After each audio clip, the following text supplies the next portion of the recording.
Mesdames et messieurs les présidents des associations patriotiques et leurs porte-drapeaux, merci d'être venus ce matin pour cette cérémonie bien particulière. Monsieur le conseiller départemental, messieurs les élus, merci également à la police municipale et au service des festivités d'avoir assuré l'organisation de cette commémoration du 8 mai 1945. Vous le savez, les commémorations du 8 mai sont pour chacun d'entre nous l'occasion de rendre hommage aux Françaises et aux Français qui, aux côtés de nos alliés, ont contribué par leur engagement et leur courage à vaincre l'Allemagne nazie et à rendre au monde une liberté que le totalitarisme menaçait d'anéantir. Ce fut un temps de drame et de privation que l'immense majorité de notre peuple a traversé avec abnégation et dignité. La période que nous traversons aujourd'hui n'est certes pas à proprement parler une guerre, elle n'en est pas moins une bataille.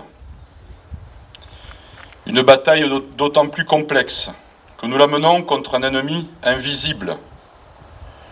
Une bataille qui demande à nombre de nos compatriotes un engagement total au service de leurs concitoyens.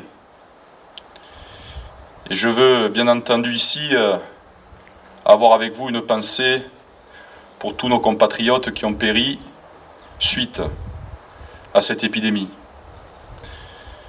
Je pense aussi à tous ceux qui ont résisté, qui en sont sortis. Et notamment, aujourd'hui, j'aurai une pensée particulière pour notre adjoint aux finances, Gérard Millat, qui est sain et sauf chez lui.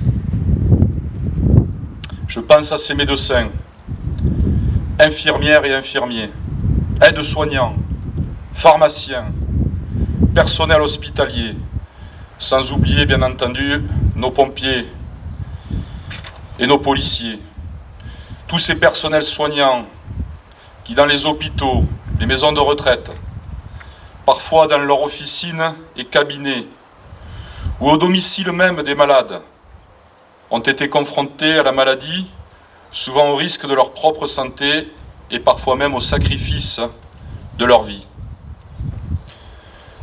Je pense aussi à toutes celles et à tous ceux qui, dans les commerces et les services publics, ont fait que la vie a continué malgré tout.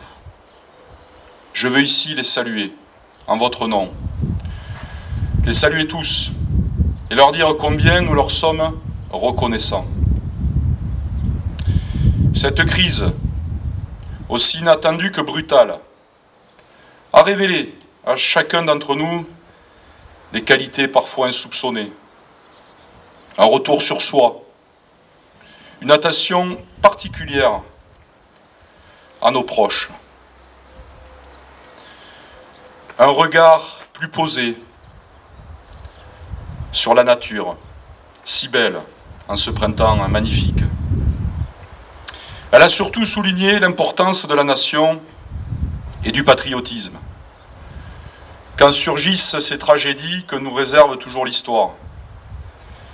Car c'est bien ce caractère tragique de l'histoire que nous avions un peu oublié, même si les célébrations auxquelles nous participons tout au long de l'année ont vocation à nous le rappeler. Mes amis, ces dernières semaines, la France s'est tenue droite. Elle le doit à son peuple, qui a, dans un grand élan de patriotisme, su faire face. Ces jours qui furent pour beaucoup de Français des jours de souffrance et parfois de deuil, nous ont aussi appris, si nous l'avions oublié, que c'est toujours en notre sein que nous devons trouver la force et les moyens de résister. Certes, la coopération internationale est plus que jamais nécessaire, mais c'est avant tout sur nous-mêmes que nous devons compter.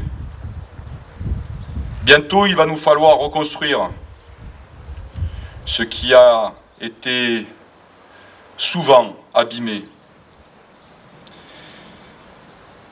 Et je mettrai tout en œuvre, avec bien entendu mon équipe, pour que notre station balnéaire retrouve son rang, celui de première station touristique de France, voulu en son temps par le général de Gaulle. Dès aujourd'hui d'ailleurs, je proposerai au préfet un plan de déconfinement de nos plages pour nous permettre à nouveau d'y balader en début de semaine prochaine. Je fais bien sûr appel à votre esprit de responsabilité, comme vous avez pu en faire preuve jusqu'alors, pour continuer à respecter les gestes barrières. Seule véritable garantie de lutte contre la propagation de cette épidémie. Ne relâchons pas nos efforts. Il va surtout nous falloir rester unis et fraternels pour affronter les défis exceptionnels qui nous attendent. Car c'est quand son peuple est rassemblé que la France est grande. Je vous remercie.